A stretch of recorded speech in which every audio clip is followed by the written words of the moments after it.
Chers frères et sœurs, nous nous approchons rapidement du mois béni de Ramadan, et en ce mois sacré, il est plus crucial que jamais de tirer pleinement parti de ce temps.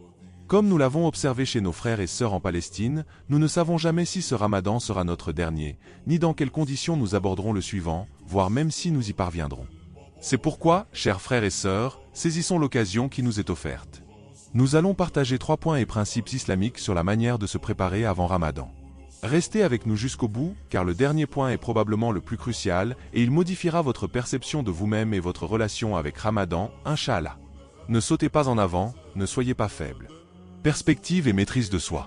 Dans la perspective islamique, Ramadan n'est pas simplement un mois de jeûne et d'abstinence alimentaire, mais une période sacrée de réflexion et de transformation intérieure.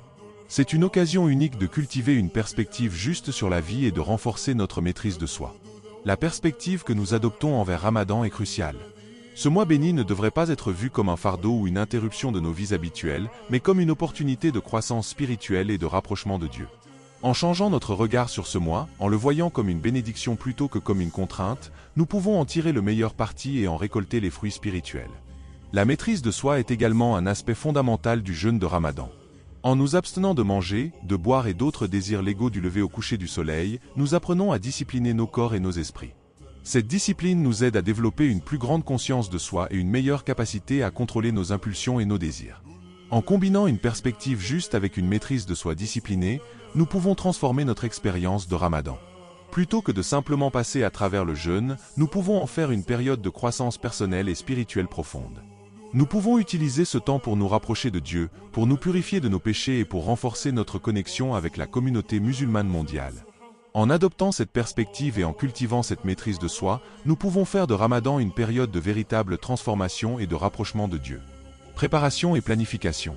La préparation et la planification sont des éléments essentiels pour tirer le meilleur parti du mois béni de Ramadan.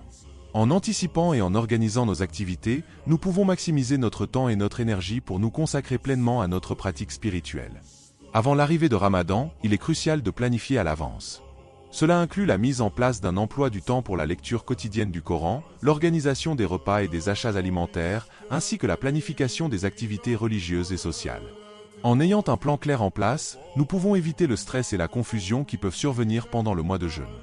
La lecture quotidienne du Coran est un aspect central de la pratique de Ramadan.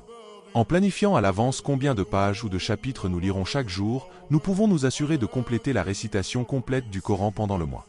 De même, en préparant des repas simples et nutritifs à l'avance, nous pouvons économiser du temps et de l'énergie pour nous consacrer à des activités spirituelles plus importantes. En plus de la préparation matérielle, il est également important de se préparer mentalement et émotionnellement pour Ramadan. Cela peut impliquer la réflexion sur nos objectifs spirituels pour le mois, ainsi que la purification de nos cœurs et de nos intentions.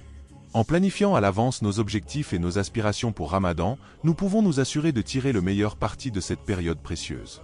En résumé, la préparation et la planification sont des éléments essentiels pour une expérience enrichissante de Ramadan. En anticipant nos besoins et en organisant nos activités, nous pouvons maximiser notre temps et notre énergie pour nous consacrer à notre pratique spirituelle. Que ce mois béni soit une période de croissance personnelle et de rapprochement de Dieu pour nous tous. Pardon et miséricorde. Le mois sacré de Ramadan est une période propice au pardon et à la miséricorde.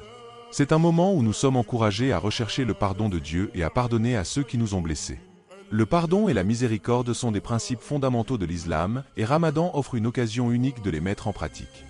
Demander pardon à Dieu pendant Ramadan est d'une importance capitale. C'est le moment idéal pour réfléchir sur nos actions passées, reconnaître nos erreurs et chercher le pardon divin. En faisant preuve d'humilité et de repentir sincère, nous pouvons espérer obtenir le pardon de Dieu et renouveler notre relation avec lui. De même, Ramadan nous rappelle l'importance de pardonner à ceux qui nous ont fait du tort. En laissant de côté les rancœurs et les ressentiments, nous pouvons alléger le fardeau de nos cœurs et cultiver la paix intérieure.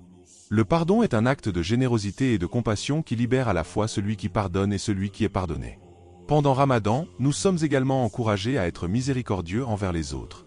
Cela implique d'être attentifs aux besoins des moins fortunés, de faire preuve de compassion envers les plus vulnérables et d'offrir notre aide à ceux qui en ont besoin. En pratiquant la miséricorde envers autrui, nous suivons l'exemple du prophète Mohammed, que la paix et les bénédictions de Dieu soient sur lui, et honorons les enseignements de l'islam. En conclusion, le mois béni de Ramadan est une période de pardon et de miséricorde. En cherchant le pardon de Dieu, en pardonnant à ceux qui nous ont blessés et en étant miséricordieux envers les autres, nous pouvons vivre pleinement l'esprit de ce mois sacré. Que le pardon et la miséricorde de Dieu nous inondent tous pendant Ramadan et au-delà.